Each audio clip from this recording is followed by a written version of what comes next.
Assalamualaikum warahmatullahi wabarakatuh. Kali ini penulis ingin bahas hal-hal yang aneh-aneh ya. Hal-hal yang secara umum dianggap tidak masuk akal, yang berhubungan dengan alat untuk baik meningkatkan atau menjalankan mesin mobil. Sesuatu yang biasanya dianggap aneh, nyeleneh, gak masuk akal gitu lah. Bagian ini eh, sebenarnya merupakan apa ya, istilahnya hobinya dari beberapa orang yang niatnya untuk mencari energi alternatif. Niat sangat bagus ya.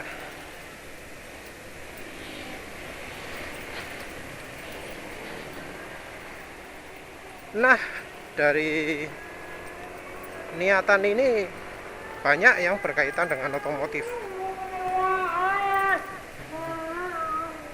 Tapi sebelumnya penulis mau bahas dulu ya,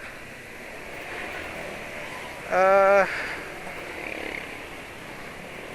review final ya, pendapat akhir dari soal menggunakan ganjal per sebagai penggantinya preload. Ternyata memang kalau motor pernya pas itu beneran nyaman. Terlalu empuk itu nggak nyaman, terlalu keras itu nggak nyaman. Kalau terlalu empuk itu jadi banyak mengandalkan preload, dan mengandalkan preload ini bikin nggak nyaman, karena kalau mau dipakai berdua nggak mentok, harus disetel agak keras. Nah, penulis puas banget ya pakai spring buffer ya, walau murahan cuma 12.000, ternyata enak ya.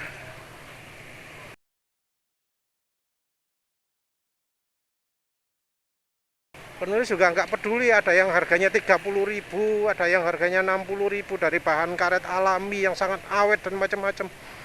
Ya wes, lihat sajalah nanti. Apa kalau dari bahan poliuretan itu nggak awet ya? Lihat saja nanti. Tapi dari bahan poliuretan ini penulis nggak merasakan apa ya, ragu, karena butuhnya penulis adalah ganjel pernya, dibuat satu pernya ini nggak bisa gerak.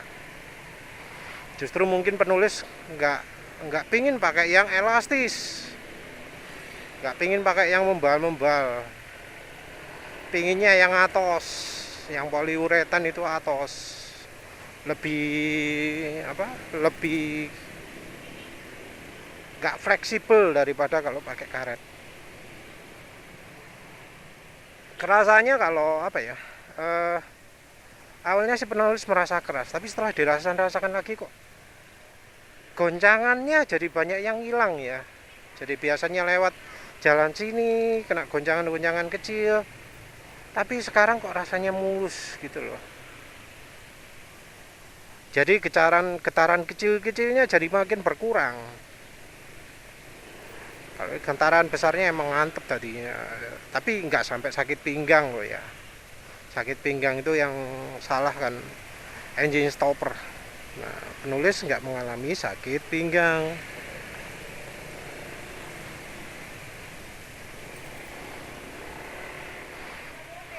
Ya wes, recommended sekali lah pakai spring buffer, ganjal per, spot damper. Recommended sekali untuk mereka yang pakai preloadnya itu banyak. Ya kalau suspensi kayaknya cuma berlaku untuk merek DBS toh ya. Entah apa ada merek suspensi lain yang pernya terlalu empuk. Kayaknya cuma ya itu aja ya, DBS toh. Kalau yang bawaan kayak punyanya Honda Beat, ya boleh juga dicoba. Kalau merasa suspensinya Honda Beat terlalu empuk, boleh coba ganjal. Tapi masalahnya kan kalau suspensi Honda Beat itu anu ya, hambatan shock breakernya single action, terus lemah lagi. Jadi dibuat keras ya makin nggak stabil. Ras makin stabil itu ilusi itu. Untuk stabil itu butuh ada shock breaker yang fungsi, shock breaker yang menghambat dua arah. Kalau menghambat satu arah, dijamin mentok nanti suspensinya. Ya wes, terus ya terusnya penulis ingin bahas soal alat-alat apa aja yang aneh-aneh ya. Mulai dari yang bisa untuk menjalankan mobil atau motor. Maaf mungkin nanti penulis nggak pakai banyak referensi, tapi hanya untuk sekedar tahu aja kalau nanti Google bisa ketemu ya. Soalnya informasi ini termasuk langka ya. Langka karena ya websitenya banyak yang sudah nggak aktif lagi dan apa ya. Dan materinya sendiri juga kurang populer. Jadi yang pertama itu yang termasuk banyak yang meniru itu adalah water fuel.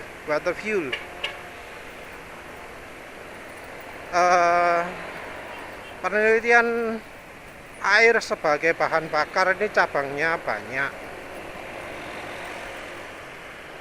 Ada yang langsung airnya, ada yang lewat diputer-puter dulu.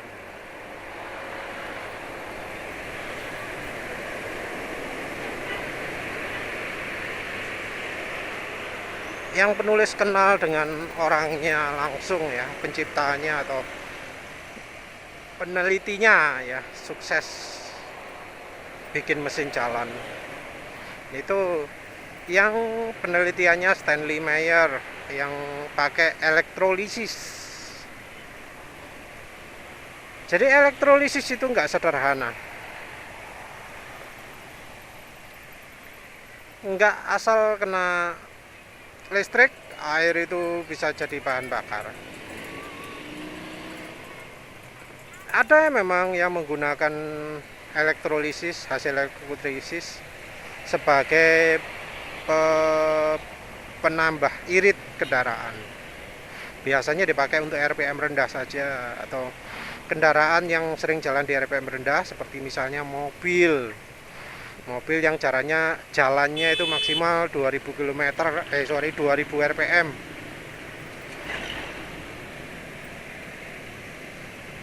Jadi pemakaiannya sederhana kalau elektrolisis itu. Cuma mungkin banyak penipu-penipu di luar sana yang bikin kacau.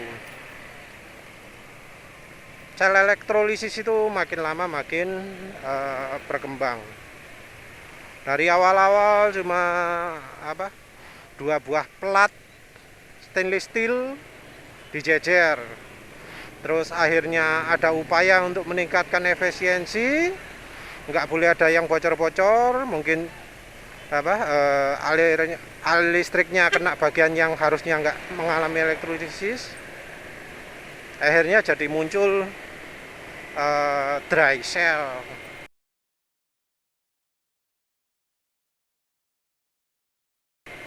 Setelah dry cell terus ada split cell.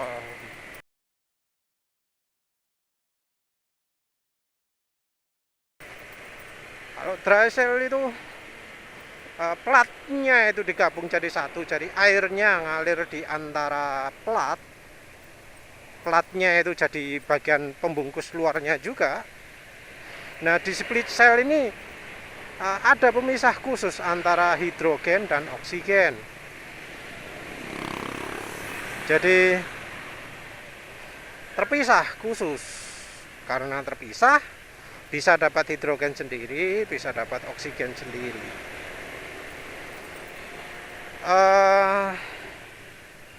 Ada ya yang berhasil menyalakan mesin pakai 100% elektrolisis ini, tapi untuk bisa mencapai 100% air tanpa nambah apa-apa masih tekor, masih belum banyak upaya untuk bisa untuk meningkatkan efisiensi elektrolisis ini. Yang sering ditempuh adalah mencoba mencari resonansi. Kalau kalau resonansi ala Stanley Meyer itu dia pakai tabung. Nah, tabungnya ini tabung yang sudah dituning secara khusus, jadi ada selanya gitu. Mungkin bisa resonansi secara audio juga.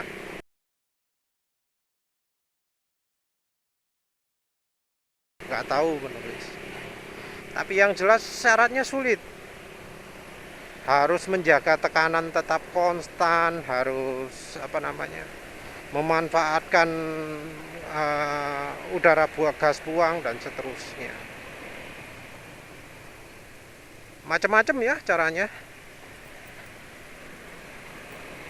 Terus kalau yang punyanya Bob Boyce itu dia pakai cara yang sebenarnya itu lebih cocok tanpa air.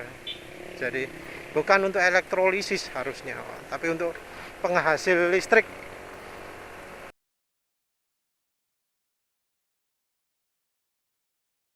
Multiplier ya. Listrik masuk 1, keluarnya 10. Tapi ya itu teknologinya masih terlalu dini karena ada efek samping yang sangat besar, yaitu bencana alam. Jadi dia beberapa kali nyalakan alatnya itu sampai kena petir dalam ruangannya. Beberapa kali katanya semua lampu dalam ruangan jadi warna ungu. Nah, kalau misalnya udah terjadi, hancur lebur seluruh semuanya. Yang ada yang sudah beli alat buatannya, dipakai itu bisa menghasilkan bencana angin topan dan macam-macam gitu. Jadi belum siap untuk dipasarkan. Kalau dipakai di elektrolisis katanya aman. Jadi nggak ngerusak. Karena katanya energi jeleknya dibuang ke air semua. Modelnya ya bukan pakai efisiensian segala, tapi wis pakai cara kasar-kasaran. Listriknya kan masuk 1 keluar 4 kalau pakai elektrolisis. Nah, itu yang dipakai. Jadi bisa langsung keluar tenaga banyak. Bahkan Bob Boyce-nya sendiri itu menggunakannya pada speedboat ya. Lomba speedboat, kan speedboat itu kencang banget. Nah, itu digerakkan oleh elektrolisis.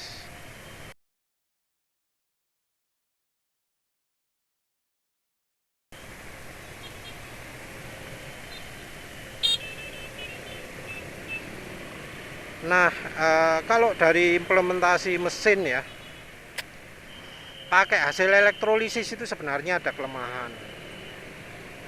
Kelemahannya apa? Hidrogennya. Hidrogen ini katanya bisa merusak mesin karena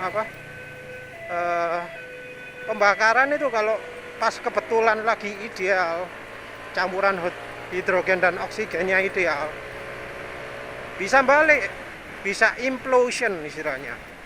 Meledaknya bukan keluar tapi ke dalam. Jadi implosion ini terjadi ketika ada reaksi yang pas antara 2 hidrogen dengan 1 oksigen.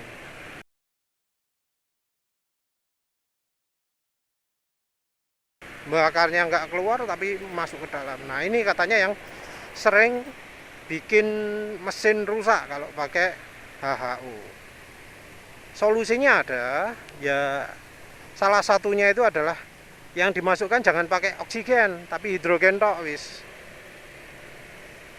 Yang solusi kedua adalah dengan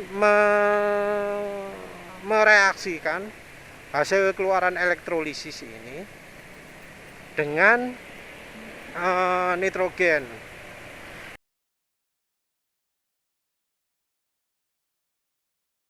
Jadi muncul NOx, NOx itu. NOx itu adalah termasuk katalis pembakaran juga. Jadi bisa multifungsi, menghasilkan NOx, katalis pembakaran. Terus yang satu lagi yang penting ya, yang kalau Stanley Meyer itu nyebutnya gas yang punya daya bakar setara propan, setara gas alam. Yang dimaksud itu adalah uap amonia NH3. Nah, amonia ini akan membuat pembakaran jadi kayak pakai NH3 itu, pakai amonia ini. Jadi amonia ini adalah bahan bakar yang dulu pernah dipakai di zaman Perang Dunia Kedua. Entah mengapa kok sekarang nggak pakai lagi ya. Tapi amonia itu beneran bisa dipakai sebagai bahan bakar mobil, pesawat, dan seterusnya.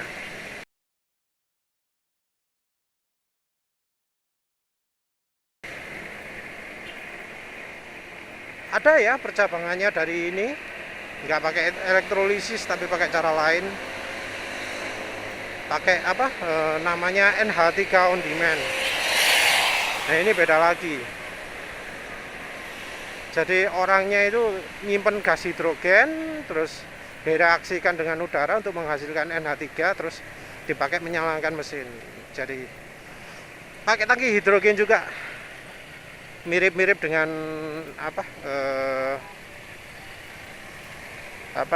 yang sekarang ini, mesin listrik yang pakai hidrogen. Apa sih namanya? Fuel cell.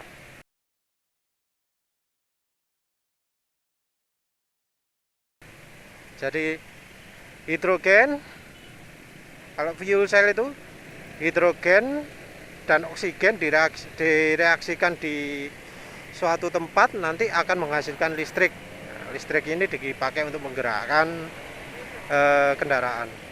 Kalau fuel cell ini teknologinya teknologi konvensional ya, sudah niat banget diterapkan mulai dari zaman-zaman greenan itu. Suzuki Burgman itu pernah diuji coba sebagai kendaraan fuel cell juga.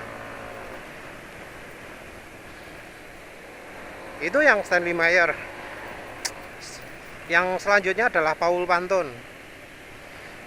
Kalau versi open source-nya GEET. Nah, GEET ini sebenarnya sederhana sih. Campuran bahan bakar itu dilewatkan ke pipa yang dipanaskan oleh knalpot. Pipa ada besi di dalamnya yang dilewatkan di knalpot. Timbul reaksi panas dan macam-macam, ada magnet juga. Dan ini bisa membuat gas yang keluar itu jadi cocok untuk dipakai bahan bakar.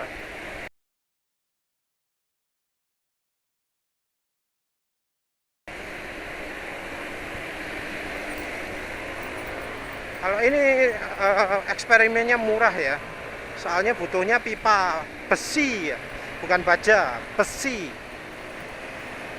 Pipa dalam, pipa luar harus dari besi, bukan dari baja.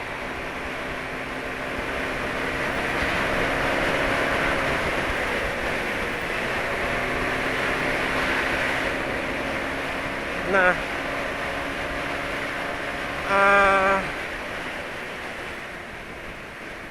kalau dari JIT ini sudah banyak yang menerapkan ya, bahkan di Perancis sampai macam-macam ya, mulai dari mobil, traktor, helikopter, banyak lah ya.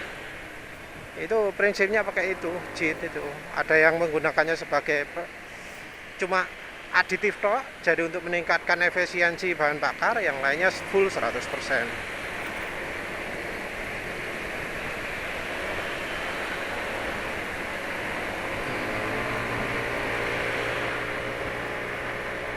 Ya, terus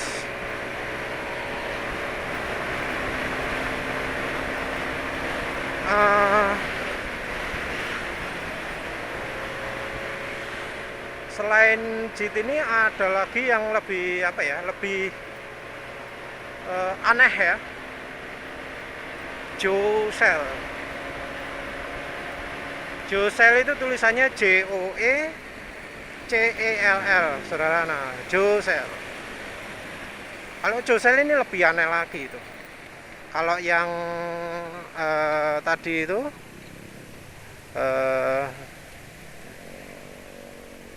model elektrolisis ya. Kalau ini enggak, listrik dipakai, tapi enggak terusan. Jadi Jocell yang beneran itu enggak makan listrik. Kabel memang harus ditancapkan ke kutub negatif ya. Jadi apa namanya, listriknya itu ditempel ke ada satu kutub yang ditempelkan ke negatifnya aki, tapi listrik akinya nggak kepake. Kencang juga PCX depan itu.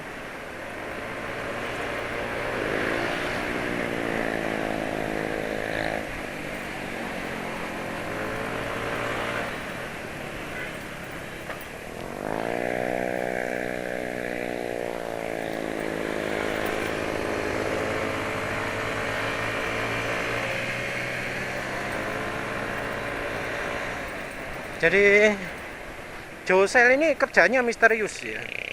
Isinya cuma apa ya, konsentrik silinder ya. Jadi tabung atau kaleng lah, kaleng bentuk tabung yang diameternya berbeda.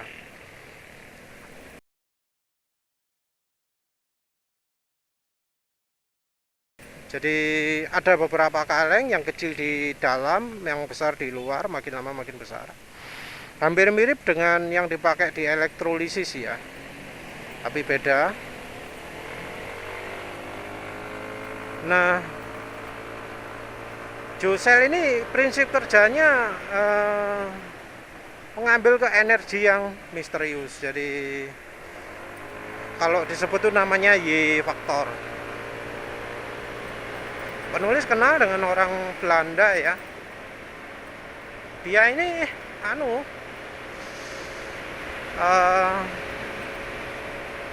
istilahnya orang termasuk terawangan ya. Dia pernah sukses bikin Jocell sampai kendaraannya itu, mobilnya itu bisa jalan tanpa bensin. Jadi benar-benar kendaraannya itu tanpa bensin bisa jalan, cuma mengandalkan Jocell ini. Jocell ada konstruksinya sendiri ya. Jadi Jocell itu modelnya ya cuma tabung isi air gitu toh. Untuk mengaktifkannya katanya pakai listrik, ada prosedurnya khusus. Tapi dibiarkan gitu, ditaruh dalam mobil, udah mobil bisa jalan tanpa bensin. Keluarannya dimasukkan ke karbu ya, ke intake, ke saluran intake. Cara kerjanya ya masih misterius. Yang berhasil sangat sedikit sekali, dan yang berhasil itu biasanya punya kemampuan metafisik. Terus yang berikutnya adalah hampir sama juga, namanya Ocell. Juga penulis pernah nemu yang mirip-mirip, pakai prinsip hampir sama, tapi ya cara kerjanya agak beda. Kalau yang Ocell itu sama-sama juga ya, 100% bisa kerja. Isinya tabung,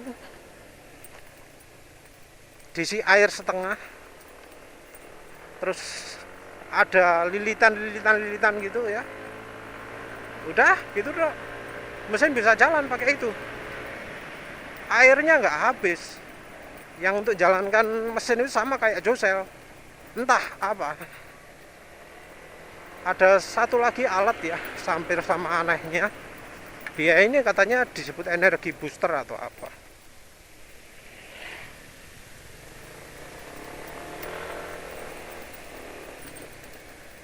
Nah, energi booster ini eh, dipasang di mesin balap itu katanya sempat ada yang aneh ya. Suara apa itu?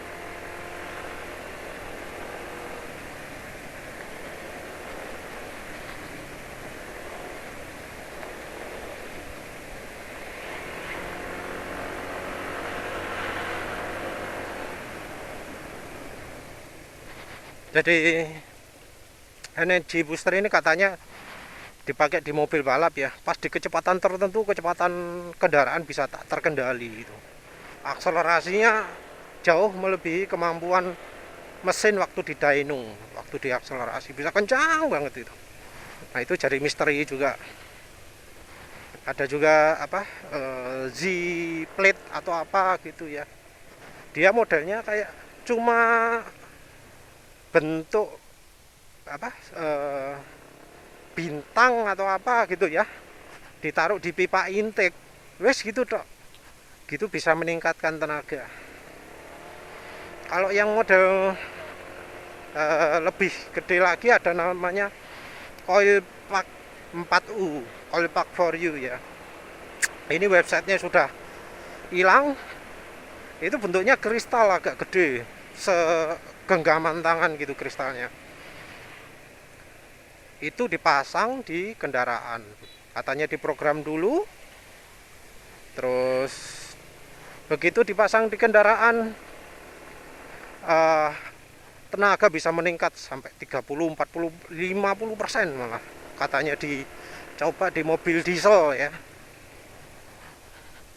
Tapi masangnya harus pas. Ada lagi the Hull effect. The Hull effect itu sederhana. Oli dikasih listrik. Jadi ada batangan logam yang nyentuh oli. Batangan logam ini dikasih listrik tegangan tinggi.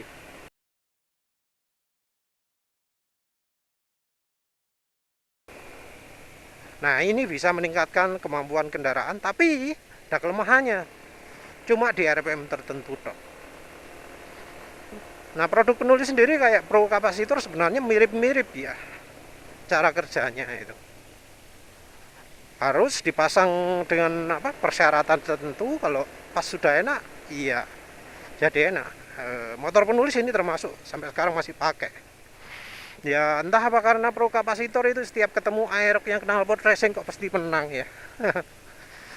Ya wes lah, itu aja. Apalagi ya, sebenarnya banyak sih ya, topik-topik begitu banyak di bidang free energy. Orang yang berhasil pun ada. Ya tinggal kita pilih yang mana yang paling cocok lah. Ya wes, begitu saja. Terima kasih sudah menonton. Assalamualaikum warahmatullahi wabarakatuh.